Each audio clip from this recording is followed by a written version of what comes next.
Gain confidence in your quoting process with more accurate rates by using predictive packing.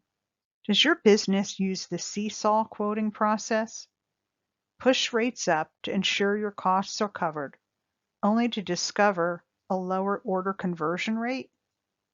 Is the reaction to push rates so low that you lose money? Let's take a quick look at the impact of packing information on rates.